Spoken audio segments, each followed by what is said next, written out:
Once again, we are doing some lovely gardening with our garden expert, Tanya Visser. And today is all about growing bulbs, helping you to develop that green thumb of yours. Tanya, always nice to be with you. As long as you're not all thumbs. No, not all thumbs. We just have two of them, but they need to be green. Right, so Okay. you know what a bulb is. Well- You've cooked with them, actually. Onions, and onions is a bulb. There are many different things out there. Right now, in your local builders, you're going to find loads of different bulbs available. Wow. Like these freesias, which are most awesomely fragrant. Many different sizes. This is a Watsonia. And obviously, that's the bottom, and then that's the top. So they point upwards, Okay. and that's them there. So whatever your colour, choice, preference, you can plant them directly into the garden as well. You can plant them into pots, and we're going to do them in pots. At the bottom of the container, we want to just put in a few handfuls of stones, and that's just going to help for drainage. Brilliant. And it's also going to stop your soil from falling through the hole. You can buy them at your local builders, and you can use any stone except for concrete. Don't use like a concrete brick that you've smashed up. Okay. So we've got some potting soil over there, which is a bark-based medium, nice and light. Yes. You can see it's nice and friable. Love it. That's the good stuff that plants need to grow in. Okay. We're going to pimp it. We're going to pimp our soil. Right, we're going to pimp the soil. We're going to pimp it with some bone meal. Okay. And it's really important. I always enjoy putting bone meal in there because bone meal encourages the root growth and gives a bit of nutritional. So grab one or Okay. two handfuls, whack it into there. Brilliant.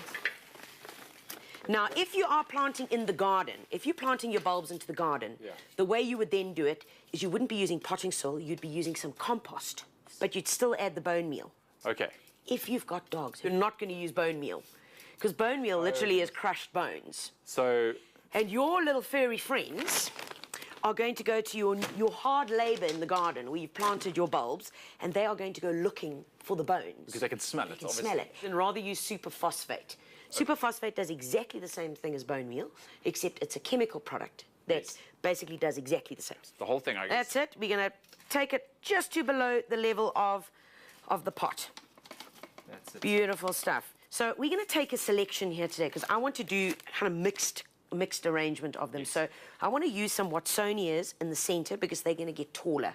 Okay. Now remember, on every packet of bulbs, at the back, when you read it at the back, it tells you how high they get.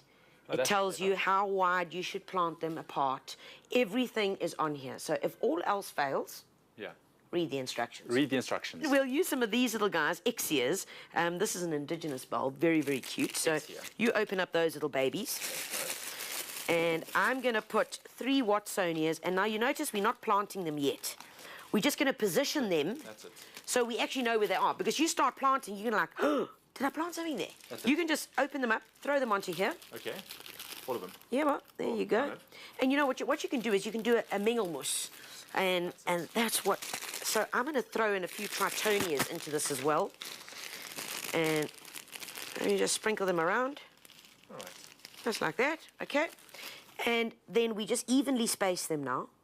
Great. Most bulbs enjoy full sun, so you'd have them in a position either that gets 5 hours morning sun or the afternoon sun, Okay. and you are good to go. Right, so now we're going to take them, and you're literally going to open up the soil a bit. And all you want to do is this little point, you want it to be double the height of the bulb under the soil. Okay. So in you go, and what I normally do is just press them in? I just push them in because your soil is nice and soft. These little guys obviously don't go in that far. Yes. Just pop them in like that. Just take your hand, and you're just going to cover it like that. Now, they're going to start coming up and start pushing through the soil in about 2 weeks' time. Water it once a week. We're going to take some of these guys. Okay, now these are little violas. They're perfect for Yes. the winter season, and these are edible. So what we're going to do is we're going to take a couple of these, and we're going to pop these little guys on top. Now, as these are growing and giving you colour, Yes. the bulbs will work their way through. Brilliant.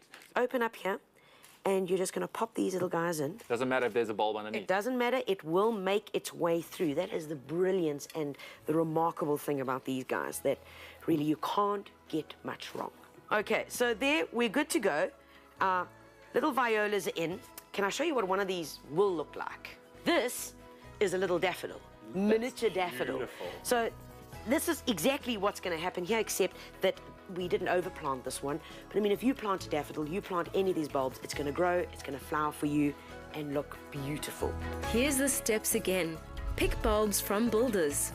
Prepare a pot by mixing potting soil with bone meal or superphosphate. Position the bulbs on the soil and evenly space them.